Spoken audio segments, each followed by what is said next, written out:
première, c'est, vous avez commencé votre intervention par l'invention des reliques de Saint-Étienne. Alors, pour moi, le mot invention fait un peu référence à une sorte de fiction. Oui, d'accord. Pourquoi ne pas parler de découverte et plutôt d'invention? La deuxième, c'est une bonne réponse, mais qui m'a aussi un peu échappé en partie.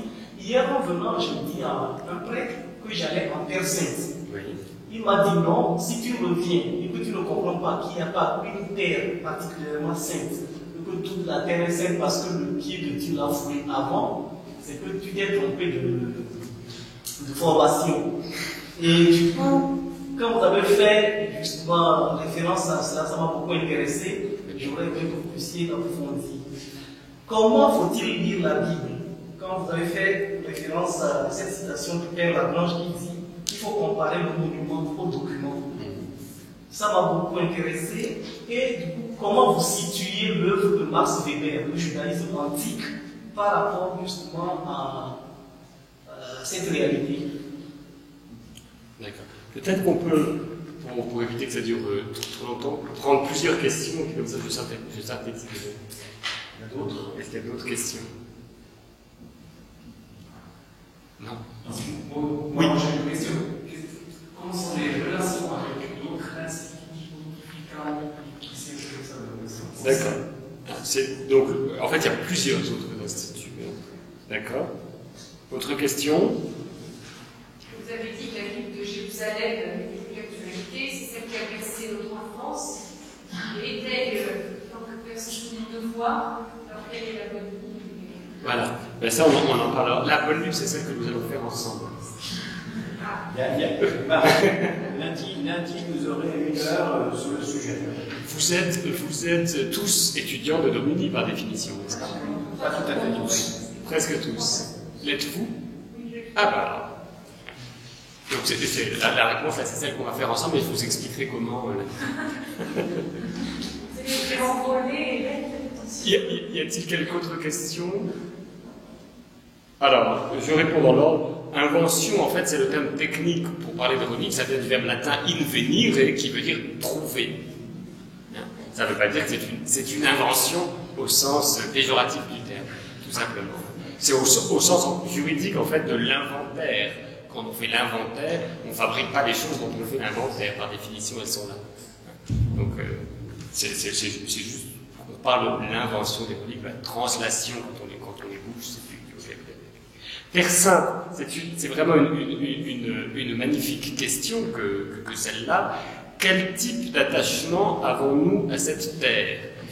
Le père Naudet, qui va vous parler, je crois, dans la semaine, me disait un jour, quand on enseignait ensemble à l'université hébraïque, il me disait, en pensant à Philon d'Alexandrie et à des juifs de l'Antiquité qui avaient déjà ce sens un peu de l'universalité, il me disait, c'est un beau service que les chrétiens peuvent rendre à leurs amis juifs en Terre Sainte, c'est de montrer qu'on peut aimer passionnément cette terre, y être attaché sans nécessairement avoir à la posséder.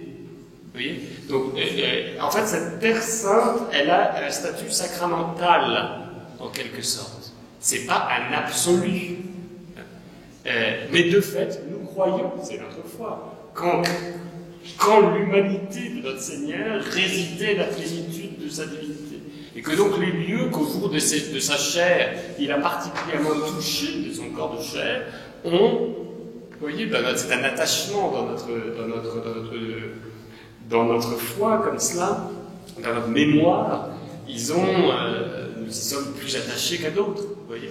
Maintenant, comme l'a très bien dit Thomas d'Aquin dans sa question sur la convenance de la croix, pourquoi est-ce qu'on l'a mis en croix, dit Thomas, dans le même état d'esprit, il dit, écoutez, avec son corps, il avait sanctifié les eaux en se plongeant dans le Jourdain.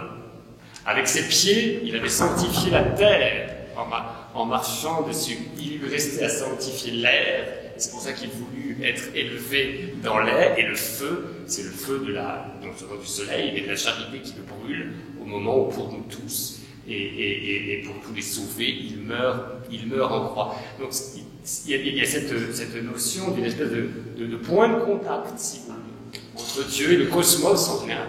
Mais votre ami prêtre n'a pas tort en disant que à partir du moment où le Christ a touché un élément, c'est l'ensemble de ces éléments, les molécules d'air, j'imagine, sont toutes en rapport les unes avec les autres.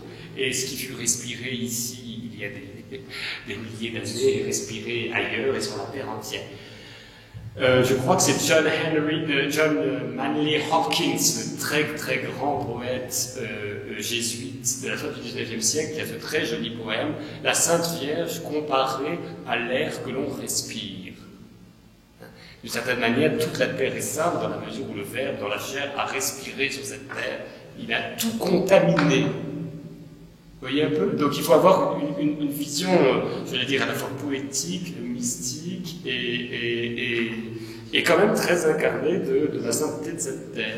Donc nous y tenons, c'est un mémorial. Vous allez visiter le Saint-Sépulcre, le dossier archéologique du Saint-Sépulcre est très loin d'être vide, sans être absolument démonstratif. On ne peut pas vous montrer par A plus B que c'est bien à l'endroit.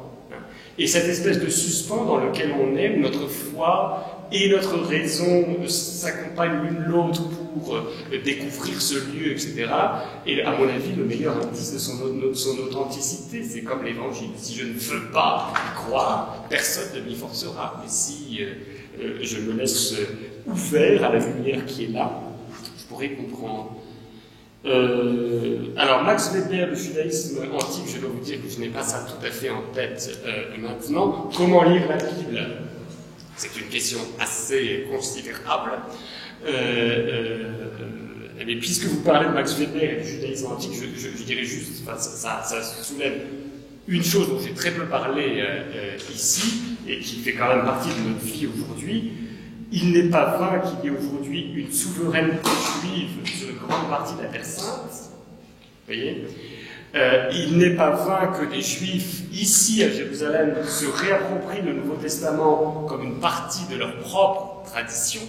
Je suis co-organisateur d'un séminaire à l'Université hébraïque avec un ami juif qui s'appelle « Le Nouveau Testament comme littérature juive de l'époque du Second Temple ».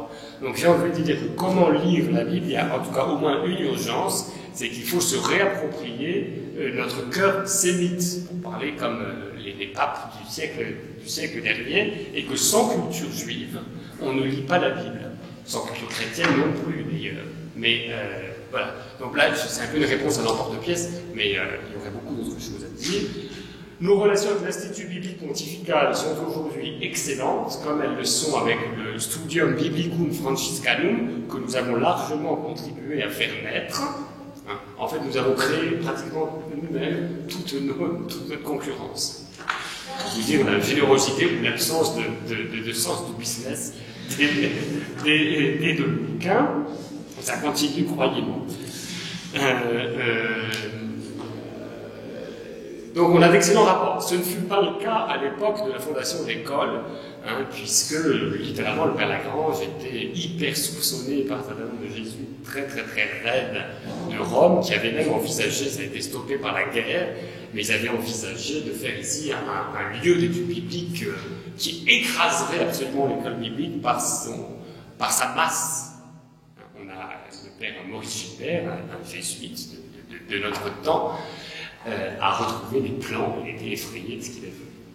Et Maurice Gilbert a accepté d'être l'expert, le théologien expert pour la cause de canonisation du Père Lagrange, 19 000 pages imprimées à lire.